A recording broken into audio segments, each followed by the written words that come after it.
तर गाईज आज येऊन जातो आपण रील बनवायला. रील बनवायला आलो तसही, पण आपल्यासोबत असं काही होणार होतं आपल्याला वाटलंच नाही होतं. तर काय म्हणता मित्रांनो, कसे आहात? आय होप तुम्ही चांगले असणार. आज येऊन जाता आपल्या घरी देवांशी भाऊ. देवांशी भाऊ काहून आला तो म्हणते आपल्याकडे व्हिडिओ नाही, म्हणते आज आपल्याला व्हिडिओ बनवायला जायचे. आता पहिले येऊन जातो आपण रिषभ भाऊच्या घरी. रिषभ भाऊला घेणं जरुरी राहते, कारण की तो राहते खत्रीनं, तो बनवतो एकदम खत्री व्हिडिओ.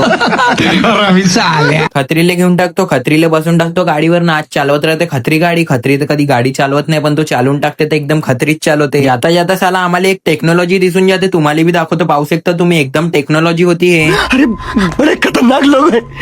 आपला साला मन पलटून जाते. पहिले येऊन जातो आपण अंशुल भाऊच्या घराकडे. साला आपण जातो तो रील बनवायला, पण साला अंशुल भाऊले पण रील बनवायची होती म्हणते, तर पहिले आपण अंशुल भाऊच्या घराकडे येऊन जातो. अंशुल भाऊले बसून टाकतो गाडीवर. साला गाडीवर बसवलं होतं सही, पण साला आम्ही चौबल सीट होतो ना, साला खत्री गाडी चालवत होता ना, माहिती पूर्ण फाटून होती. मग अंशुल भाऊ आपल्याला एकदम चांगल्या जागेवर आणून टाकते. अंशुल भाऊने आपल्याला विरगाव मध्ये आणलं होतं. तो म्हणते विरगाव मध्ये थोड्या बिल्डिंग आहे म्हणते, आपण तिकडे रील बनवू म्हणते. बिल्कुल रिक्स नहीं लेने का. मग साला गम्या भाऊ बी इथं ब्लॉग बनवायला लागून गेला. गम्या भाऊ म्हणते मी एकदम अटके ब्लॉग बनवतो म्हणते, एकदम कडक ब्लॉग राहते म्हणते, युट्यूबवर येते म्हणते, 25 मिलियन व्ह्यू जाते म्हणते माझी एक ब्लॉगची. खत्री भाऊची व्हिडिओ शूट करून देतो. खत्री भाऊ म्हणते आज जे आपण व्हिडिओ बनवतो एकदम व्हायरल झालीच पाहिजे म्हणते, ते आज येणार आहे आपली व्हिडिओ 6 वाजता येणार आहे खत्री भाऊच्या आयडीवर. खत्री भाऊची हे जे व्हिडिओ येणार आहे 6 वाजता, त्याची आयडी मी कमेंट बॉक्स मध्ये टाकून देणार ना. समोर का कांड झाला आपल्यासोबत हे मी तुम्हाला समोरच्या पार्ट मध्ये सांगतो. तर आजचा ते एवढंच मित्रांनो, आता आपण भेटू दुसऱ्या ब्लॉग मध्ये. जय श्री महाकाल.